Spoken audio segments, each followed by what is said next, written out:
ayat 9 sampai 14. Perumpamaan tentang orang Farisi dan pemungut cukai. Dan kepada beberapa orang yang menganggap dirinya benar dan memandang rendah semua orang lain, Yesus mengatakan perumpamaan ini. Ada dua orang pergi ke bait Allah untuk berdoa. Yang seorang adalah Farisi dan yang lain pemungut cukai. Orang Farisi itu berdiri dan berdoa dalam hatinya begini, "Ya Allah, aku mengucap syukur kepadamu karena aku tidak sama seperti semua orang lain, bukan perampok, bukan orang lalim, bukan pesinah, dan bukan juga seperti pemungut cukai ini. Aku berpuasa 2 kali seminggu, aku memberikan 1/10 dari segala penghasilanku." Tetapi pemungut cukai itu berdiri jauh-jauh, bahkan ia tidak berani menengadah ke langit, melainkan ia memukul diri dan berkata, "Ya Allah, kasihanilah aku orang berdosa ini." Aku berkata kepadamu, orang ini pulang ke rumahnya sebagai orang yang dibenarkan Allah, dan orang lain itu tidak. Sebab barang siapa meninggikan diri, ia akan direndahkan, dan barang siapa merendahkan diri, ia akan ditinggikan. Demikianlah pembacaan firman Tuhan. Bulan ini kita akan membahas tentang kasih Allah sehubungan dengan perayaan Paskah kita juga, dan kita minggu lepas minggu kita akan membahasnya secara berseri. Nah, minggu pertama ini judul firman Tuhan kita adalah langkah mengalami kasih Allah. Langkah mengalami kasih Allah. Bapak Ibu kekasih dalam Tuhan Yesus Kristus, dalam Injil Yohanes pasal 3 ayat 16 yang tidak asing lagi bagi kita, bahwa barang siapa percaya kepadaku, kata Tuhan Yesus Kristus, ia beroleh hidup yang kekal. Jadi maksud daripada beroleh hidup yang kekal itulah kasih Allah yang sangat besar itu. Itulah kasihnya. Kasih Allah bukan hanya menyangkut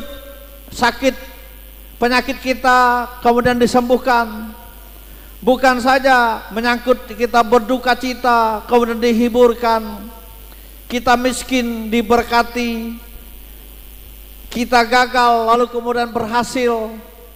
Betul, itu semua Bapak Ibu adalah kasih Allah.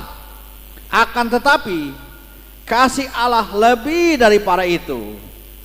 Ia telah memberikan nyawanya untuk menebus dosa-dosa kita yang berdosa ini, dan ia memberikan kehidupan keselamatan yang kekal, yang abadi selama-lamanya. Itulah kasih Allah yang maha besar. Sayang sekali Bapak Ibu, kasih Allah tidak diterima dengan tangan yang terbuka oleh umat manusia, tidak diterima dengan hati yang membuka dirinya. Banyak orang menolak kasih Allah itu. Kasihnya begitu limpahnya, luas bagaikan samudra raya, tinggi bagaikan langit yang tak bisa diukur, dan bagaikan lautan tanpa batas, tanpa akhir. Begitulah kasih Allah kepada kita. Begitu besar kasihnya. Dalam kehidupan kita, pergumulan kita, kesusahan dan keterasingan kita, kita merasa tersendiri, kita merasa banyak persoalan, kita merasa sedih, dan segala macam yang kita alami. Percayalah Bapak Ibu kasih Tuhan, kasih Allah masih mengasihi kita sampai detik ini. Dia membuka dirinya untuk kita menjumpai Dia. Kasihnya besar akan menjamah kita. Biarlah Bapak Ibu kasih dalam Tuhan tetap ingat dengan kasih Allah. Walaupun kesusahan, walaupun penderitaan, pergumulan hidup kita hari lepas hari kita alami, tapi ingatlah kasih Allah ada pada kita, yang mempunyai rencana besar untuk kita dengan kasih-Nya yang tersedia untuk kita. Akan tetapi Bapak Ibu, berbahagialah juga kita, Bapak Ibu sekalian, jemaat kita hari ini yang tetap berharap, tetap mengalami kuasa Tuhan, kasih Tuhan Allah itu. Kiranya kasih Tuhan melingkupi Bapak Ibu dan jemaat Tuhan sekalian. Sekarang mari kita memperhatikan langkah-langkah mengalami kasih Allah itu berdasarkan ayat yang kita baca ini tadi dalam Injil Lukas pasal yang ke-18 ini. Langkah-langkahnya apa saja yang kita akan alami? Langkah yang pertama adalah rajinlah berdoa. Itulah langkah kita mengalami kasih Allah. Bapak Ibu kasih dalam Tuhan, kalau ingin mau mengalami kasih Tuhan, kalau orang lain membenci kita, orang tidak mengasihi kita, itu wajar manusia. Tetapi kalau Allah, Dia tetap mengasihi kita, walaupun kita orang sejahat-jahatnya dan orang berdosa seperti ini, tapi Dia tetap mengasihi kita. Tetapi jangan lupa, untuk Allah mengasihi kita, rajinlah berdoa. Rajinlah berdoa. Artinya doa itu menjadi kesukaannya gitu. Ia terbiasa dengan doa-doanya. Gaya hidupnya berdoa. Apa yang bisa kita andalkan hari ini untuk menghadapi dunia yang begitu jahat dan bobrok ini?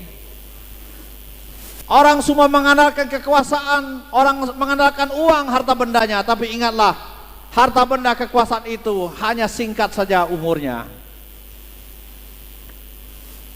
Sebagai orang percaya, hanya kasih Allah lah yang akan menolong kita dan menyelamatkan kita. Tapi bagaimana caranya mengalaminya? Rajinlah berdoa. Baik doa secara pribadi. Kalau seorang ibu, rajinlah tuntun anaknya berdoa. Walaupun sesibuk-sibuknya ibu-ibu bekerja, tetaplah luangkan waktu, ajaklah anak. Walaupun sebandel-bandelnya dia, ajaklah dia sampai dia sadar bahwa berdoa itu harus berdoa. Demikian juga bapak-bapak, walaupun sibuknya kita bekerja, tapi pulang ingatlah kalau malam, ajaklah keluarga berdoa. Ajaklah, ajarlah. Kelak nanti benih-benih itu ketika seorang ayah tidak ada, benih-benih doa akan diingat oleh anaknya dan sampai kepada cucunya. Maka kuatlah kita sebagai orang Kristen hidup di tengah-tengah dunia yang jahat ini. Kalau kita bicara tentang doa, apa referensinya Bapak Ibu? Referensinya tidak lain seorang yang rajin berdoa. Dalam perjanjian lama banyak sekali kita jumpai. Tetapi yang paling kita sangat terkenal sekali dalam doanya adalah Daniel. Daniel 3 kali sehari ia berdoa. Itu bisa kita baca dalam Daniel pasal 9 ayat 1 sampai 9. Tingkap-tingkap arah ke Yerusalem, selalu jamnya ketika ia jam sudah sampai waktunya berdoa, ia menghadap ke Yerusalem sana, kemudian ia berdoa. Tapi bukan hanya berdoa, ia memuji-muji Tuhan. Di dalam pembuangannya di negeri Babel, ia berdoa. Artinya sama dengan kita hari ini, hidup di tengah-tengah dunia yang betul-betul penuh dengan segala kejahatan, dunia yang menghalalkan segala macam cara dalam kehidupannya. Itulah yang kita hadapi. Tapi sebagai umat Tuhan, kita diajarkan oleh Tuhan supaya kita mengalami kasih Allah selalu melingkupi kita. Rajinlah kita berdoa dalam hidup kita. Berdoalah. Kalau tidak bisa 2 kali sehari, 1 kali sehari, tentukanlah kapan waktunya, entahkah pagi, entah sore, entah malam. Bapak Ibu bisa tentukan waktu. Berdoalah, rajinlah berdoa. Rajinlah berdoa. Doa seorang diri, doa mengajak keluarga, pemuda-pemudi juga rajinlah untuk berdoa gitu. Jangan lalaikan. Sejak muda rajinlah berdoa. Latihlah diri berdoa. Walau tidak ada orang tua kita, tapi rajinlah berdoa. Berdoalah kepada Tuhan. Daniel sering kali dia berdoa.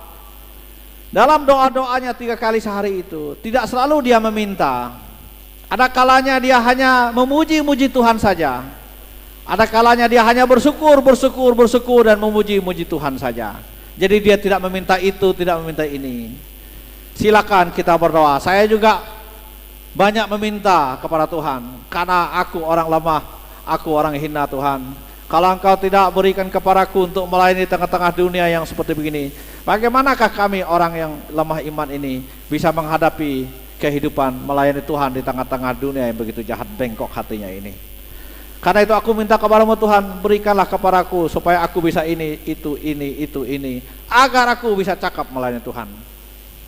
Seringkali saya berdoa begitu, tapi seringkali juga saya hanya tidak berdoa, tapi hanya memuji Tuhan saja. Cukup berdoa, ku datang Tuhan, datang padamu, sucikanlah hatiku dengan darahmu. Itu kita mau berdoa. Jadi sebelum kita berdoa, nyanyikanlah lagu itu, Tuhan aku datang padamu.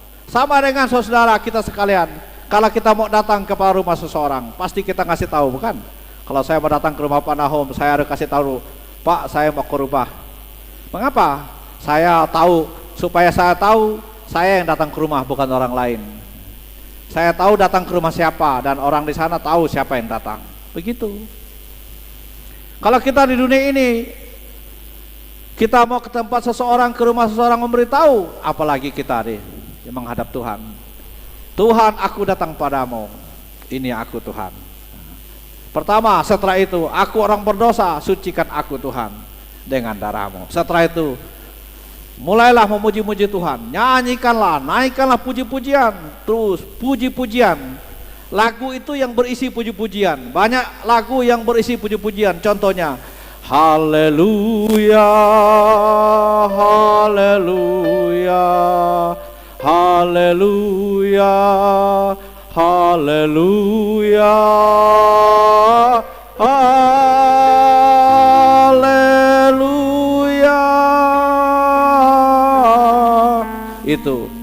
Itu lagu puji-pujian. Pujilah kepada Tuhan Yesus Kristus. Jadi banyak lagi puji-pujian kepada Tuhan, naikkanlah keajaiban-keajaiban Tuhan melalui lagu-lagu kita. Nah, itu waktu kita berdoa. Bukan saja kita meminta, tetapi kita memuji-muji Tuhan. Tetapi juga setelah itu bersyafaatlah. Kita berdoalah untuk gereja-gereja Tuhan, berdoalah untuk negara-negara yang percaya, orang-orang Kristen yang Kristen KTP, negara-negara yang belum mengenal Tuhan, suku bangsa yang belum percaya kepada Tuhan, bersyafaatlah kepada Tuhan. Mengapa? Nanti saya beritahu kepada kita sekalian, mengapa harus seperti itu. Jadi rajinlah berdoa. Orang-orang tua, anak-anak muda, kita sekalian menghadapi hidup ini, siapakah yang bisa menghibur kita? Hanya Tuhanlah yang bisa menolong kita. Tetapi caranya bagaimana? Rajinlah berdoa. Itu saja. Bapak Ibu kasih Tuhan, mungkin Bapak Ibu masih ingat atau masih menyimpannya. Berapa tahun yang lalu, kalau tidak salah tahun 2014 atau 2015, kita pernah membagikan artikel ini, yaitu kesaksian Pendeta Park Yong-yu tentang surga dan neraka. Mungkin Bapak Ibu masih simpan ini dulu, kalau masih ada baca lagi Bapak Ibu. Bapak Ibu kasih nama Tuhan, pendeta ini adalah pendeta di Korea yang melayani anggota jemaatnya 5.000-an orang. Kekayaannya, ia punya mobil mewah 5 unit. Kekayaan-kekayaan yang lainnya luar biasa. Tapi menurut dia, ia sangat sombong sekali dengan segala yang dimilikinya. Usia 50 tahun dia meninggal karena stroke, dan istrinya tidak memberitahu kepada warga jemaat, sehingga jemaat tidak tahu akan apa yang terjadi, karena dia sangat mengganaskan sekali. Dalam meninggalnya dia, malaikat Tuhan membawa dia ke dua tempat. Yang pertama, tempat itu surga, dan yang kedua, ia membawanya ke neraka. Di surga, seperti persis yang disampaikan dalam kitab Wahyu, jalannya terbuat dari emas murni yang tiada akhir dan ujung. Luar biasa. Di sanalah ia melihat bagaimana surga dalam pemandangannya yang begitu luasnya. Lalu di sanalah ia melihat hamba-hamba Tuhan yang pernah baik dalam sejarah, dan ia pernah dengar tentang hamba Tuhan itu. Hamba Tuhan yang setia betul-betul melayani Tuhan, ditempatkanlah di tengah-tengah sorga itu rumahnya yang tiada taranya. Tetapi ada banyak orang Kristen yang ke sorga itu dengan rasa malu karena tidak punya apa-apa.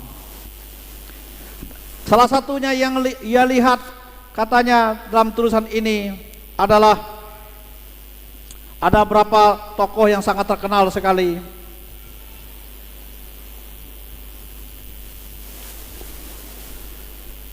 Ada 4 orang yang sangat terkenal sekali dalam penginjilannya di muka bumi ini. Itu diberikan tempat yang paling istimewa di sorga itu. Yang pertama adalah D.L. Moody, penginjil dari Amerika, yang penulis buku Nyanyian Kemenangan Iman itu. Hidupnya seluruhnya diberikan untuk memberitakan Injil ke benua lepas benua. Setelah itu pendeta Inggris John Wesley. Bapak Ibu, buku-buku Nyanyian Kemenangan Iman itu banyak juga kita menyanyikan lagu John Wesley itu.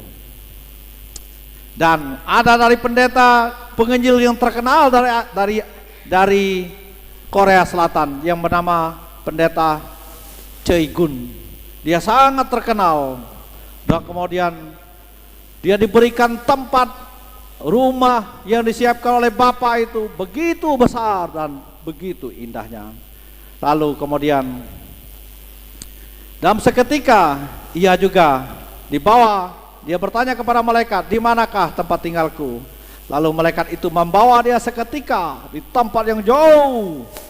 Di sana ia melihat banyak orang-orang yang dikenal dia, tapi dia rasa malu karena dia tidak memiliki apa-apa. Suatu ketika ia melihat ada rumah tapi hanya pondasi saja. Lalu dia bertanya, itu rumah siapa kok hanya pondasi saja? Malaikat bertanya, kasih tahu kepadanya, itulah rumahmu, katanya. Oh, lalu dia merasa jengkel, dia marah. Bagaimana mungkin saya mempunyai anggota jemaat yang banyak sekali, saya mempunyai kekayaan, saya sudah mengajarkan firman Tuhan, tapi saya segini. Tetapi malaikat itu dengan penuh dia sukacita, dia tetap aja dengan bahasa seorang bapa menyampaikannya. Lalu dia bertanya, mengapa rumahku seperti ini? Karena dia berkata, memang Tuhan Yesus berkata, di rumah Bapakku banyak tempat tinggal, katanya. Tetapi yang menyiapkan bahan itu adalah kamu, katanya. Oh, baru dia sadar. Apa yang disiapkan, katanya? Ini dia bilang, ada 5 yang disiapkannya. Yang pertama itu katanya, rajinlah berdoa, bersyafaat. Dia berkata, berapa banyak waktumu yang diluangkan untuk berdoa, katanya. Oh. Lalu yang kedua katanya, berapa banyak waktumu yang diluangkan untuk membaca firman Tuhan dan beribadah ke gereja? Berapa banyak, katanya. Lalu kemudian dia juga yang ketiga, dia bilang, berapa banyak, apakah kau telah memberi persepuluhanmu dengan benar atau tidak, katanya. Rupanya pendeta ini, dia seorang pendeta, tapi dia tidak pernah mengembalikannya karena uang yang begitu banyak dengan benar. Sebab kalau dia memberi itu paling banyak persepuluhannya kan. Jadi karena saking banyaknya dia akhirnya tidak memberi dengan benar. Lalu yang berikutnya, yang keempat katanya, apakah engkau melihat orang miskin? Apakah engkau memberikan pakaian kepadanya atau tidak, katanya. Seberapa banyak engkau memberikan kepada orang miskin, kepada gereja-gereja yang tidak mampu, orang-orang tak berdaya, seberapa banyak kau berikan. Dan yang terakhir katanya, seberapa banyak jiwa yang kau beritakan untuk mengenal Yesus. Seberapa banyak penginjilan kau lakukan untuk jiwa-jiwa. Nah, jadi Bapak Ibu kasih dalam Tuhan, menurut kesaksian dia, ketika seseorang meluangkan waktu untuk berdoa, maka ada malaikat yang berkata, tersedia bahan katanya. Bahan tersedia. Itu kata-katanya dari kesaksian ini ya. Kalau seseorang berdoa bersepat, tersedia bahan, tersedia bahan.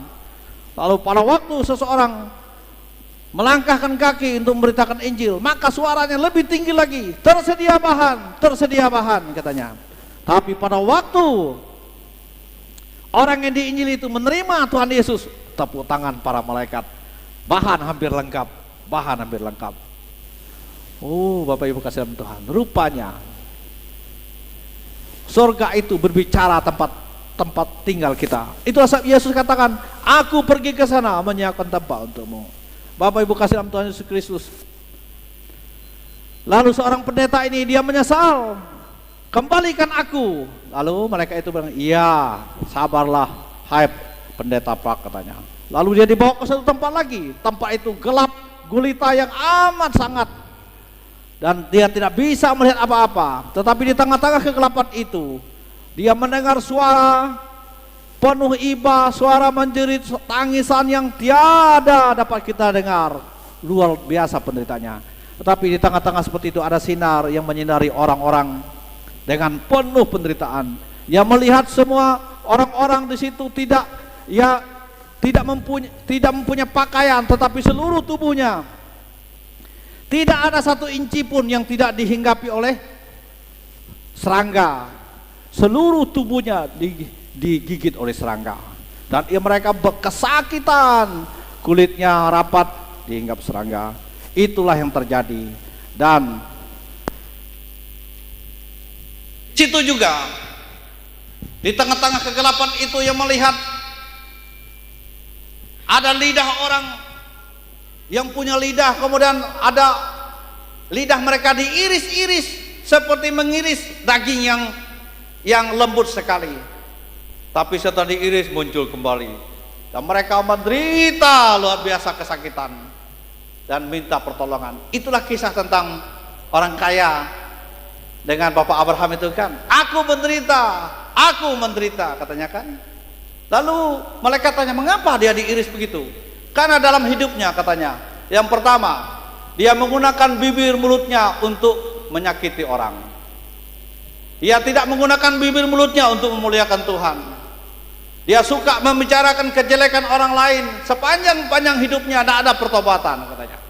Kejahatan dari bibir mulutnya untuk bicara orang lain adalah kejahatan. Dia memutarbalikkan fakta. Dia buat kejahatan dengan bibir mulutnya dengan penuh dusta. Tapi ada yang terakhir dia katakan, bahwa banyak orang melakukan kehidupannya seks di luar nikah, kemudian hamil di luar nikah anaknya, tetapi keluarga itu suami istri tidak pernah mengakui dosanya di hadapan Tuhan secara pribadinya. Itu juga di sini katanya. Oh, malaikat itu, pendeta Pak, dia sangat sedih. Tapi akhirnya dia melihat di tengah-tengah itu, dia mengenal orangnya dalam sejarah. Ditempatkanlah orang yang di tengah-tengah itu. Rupanya dia melihat di tengah-tengah api penderitaan neraka itu adalah Hitler, yang pembinasa, yang melakukan pembunuhan kepada orang Yahudi. Di sini ada gambar 3 orang ya. Yang pertama Hitler, dia ditaruhkan yang di paling tengah-tengah. Dan kemudian yang kedua adalah Stalin. Itulah orang-orang yang jahat. Tetapi ada juga orang Korea katanya yang bernama Mao Zedong, seorang pendeta terkenal di Korea Utara dan seorang pahlawan Jepang yang terkenal dengan banyak kejahatannya. Nah, Bapak Ibu kasih Tuhan Yesus Kristus, dia melihat orang-orang yang dikenal di bumi ini ada di tengah-tengah penderitaan itu. Dari situlah dia menyadari bahwa betapa hidupku ini dia sangat menyesal. Tuhan katanya, kembalikan aku Lalu ia diizinkan untuk bertemu dengan Tuhan, tetapi dia hanya mendengar. Dia katakan, "Pendeta Pak, anakku yang kukasihi," katanya. "Kembalilah ke bumi dan beritakanlah apa yang kau telah lihat, dan kemudian beritakanlah Injil." Lalu kemudian singkat cerita, kalau Bapak Ibu, ini panjang sekali ceritanya. Ia hidup, kemudian ia melayani Tuhan, ia menjual harta bendanya. Lalu Tuhan beri kasih hidup berapa lama? Saya tidak tahu apakah hari ini dia masih hidup atau tidak, tapi kesaksiannya di YouTube ada. Dia masih ada, usianya sudah tua sekali sekarang. Dan dia menjual harta bendanya, ia hidup sesederhananya, tapi dia sambil menanti kedatangan Tuhan. Ia percaya bahwa pada waktu apapun yang dia berikan, sesungguhnya itulah digunakan untuk menyiapkan rumahnya di surga. Hari ini, pikirkanlah Bapak Ibu kasihan Tuhan. Kalau benar ini kesaksiannya, maka Alkitab juga mengatakan satu kebenaran, bahwa di rumah Bapakku banyak tempat tinggal. Walaupun demikian, bahwa bahan-bahan itu dari apa yang kita kerjakan di muka bumi ini. Sekarang, marilah kita pikirkan bersama-sama. Mari kita hidup sebagai orang Kristen, sebagai orang percaya, hiduplah benar-benar. Marilah kita belajar menggunakan bibir mulut kita ini sekarang, supaya bibir mulut kita ini tidak penuh dengan umpatan, dengan menyakiti orang lain, dengan menista orang lain, dengan melakukan mulut kita ini dengan kejahatan. Walaupun kita banyak sakit penyakit, walaupun kita banyak masalah, walaupun kita dijahati, tapi sabarlah dengan kata-kata kita, karena kata-kata itu akan dipertanggungjawabkan juga. Sekarang kita sedang mendengarnya. Mari kita betul-betul menjadi orang Kristen yang siapkan diri kita dengan sebaik-baiknya untuk memiliki rumah dan tinggal bersama dengan Bapa di surga. Itu yang pertama. Langkahnya untuk kita mendapat kasih dari Allah, rajinlah berdoa. Yang kedua, rendahkanlah diri di hadapan Tuhan.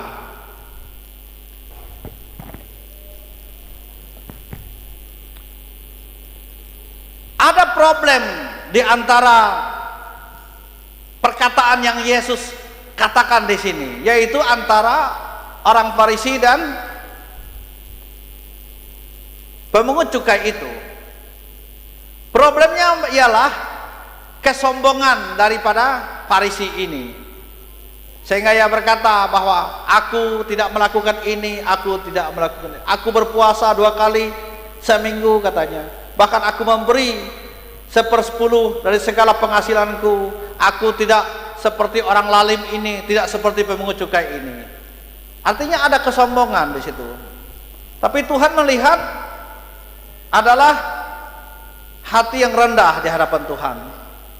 Tuhan Yesus melihat orang berdoa dan menilai doanya. Pemungut cukai dan orang Farisi sama-sama berdoa. Orang Farisi menyangka doa dialah yang benar, pemungut cukai tidak. Tetapi Yesus katakan pemungut cukai adalah doanya yang benar. Doa didengar oleh Tuhan. Mengapa? Karena ia berdoa dengan hati yang jujur. Karena ia merendahkan dirinya. Ia diam-diam memukul dadanya. Aku orang rendah Tuhan. Aku orang terhina Tuhan. Ya Tuhan, inilah aku yang tak berdaya. Kemampuanku tak seberapa, imanku tak seberapa. Aku tidak punya apa-apa, tapi aku datang kepadamu. Itulah bahwa Bapak Ibu langkahnya. Rendahkanlah diri kita di hadapan Tuhan. Apa hasilnya? Ayat yang ke-14 hasilnya adalah pemungut cukai inilah yang merendahkan diri di hadapan Tuhan. Dialah yang dibenarkan atau dikasihi oleh Allah. Nah, jadi itu Bapak Ibu kesayangan Tuhan Yesus Kristus. Di dunia ini memang kita tidak bisa membedakan bagaimana orang hidup di tengah-tengah dunia ini. Kita sepertinya tidak berdaya apa-apa. Kita orang rendah betul-betul rasanya. Tetapi Tuhan Allah melihat kita, bahwa Ia melihat kerendahan hati kita, kemudian Ia menganggap kita orang yang benar. Kalau mau alami kasih Allah Bapak Ibu, carilah tempat, rutinlah berdoa, lalu tundukkanlah kepala kita, berkata, oh Tuhan, ini aku orang hina. Sempatkanlah waktu itu. Kalau Bapak Ibu, kalau pemuda pelajar, kalau para karyawan yang tak sempat lagi berdoa di rumah, mungkin pada waktu kita mulai bekerja, ada waktu yang senggang di situ, 15 menit, 10 menit, carilah tempat, berkata, oh Tuhan, aku datang padamu. Aku orang hina, aku orang lemah. Kemampuanku tak seberapa, kecakapanku, keterampilan untuk bekerja tak seberapa, tapi inilah aku datang padamu. Tuhan, aku orang hina, aku orang lemah. Berikanlah aku supaya aku terampil bekerja itu dan ini. Kalau aku nanti bisa berhasil, Tuhan, akan kuinikan untuk Engkau. Nah, Bapak Ibu kasihan Tuhan, Tuhan menganggap kita, walaupun kita bersembunyi, diam-diam tundukkan kepala, tapi Tuhan Allah melihat. Yakobus pasal 4 ayat 6 berkata, Allah menentang orang yang congkak, tetapi Ia mengasihani orang yang rendah hatinya. Bapak Ibu kasihan Tuhan, itulah yang kedua langkahnya, rendahkanlah diri di hadapan Tuhan. Langkah yang ketiga adalah sadarilah bahwa aku orang berdosa. Ayat yang ke-13 itu ya. Sadarilah aku orang berdosa. Pemungut cukai berdiri jauh-jauh. Ia tak berani menengadahkan kepalanya.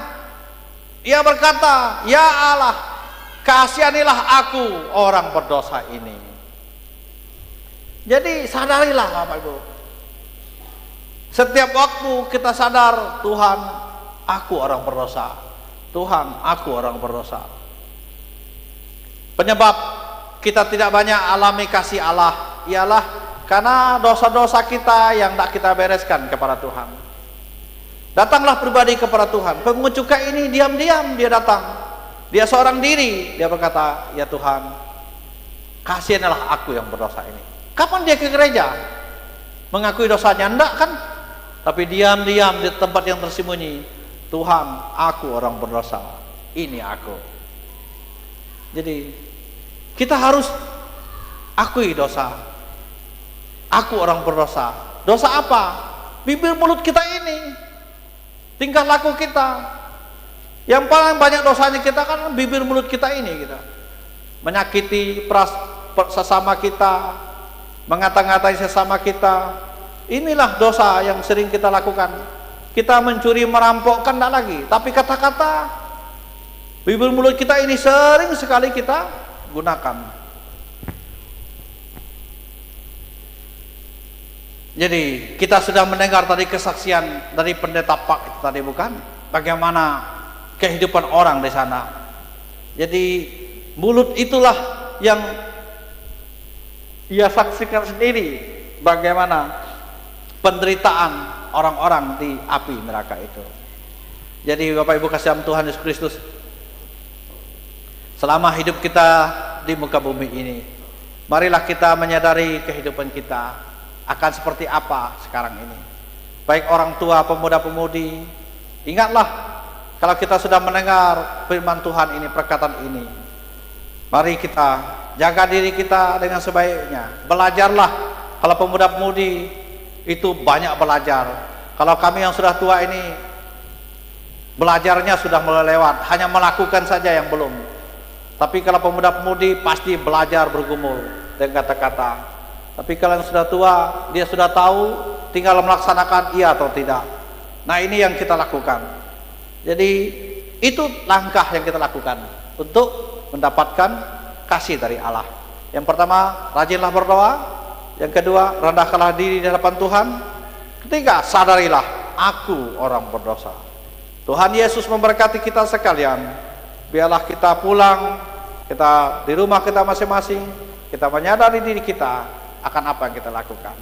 Mari Bapak Ibu kasihan Tuhan, sebagai orang percaya, siapkanlah diri kita.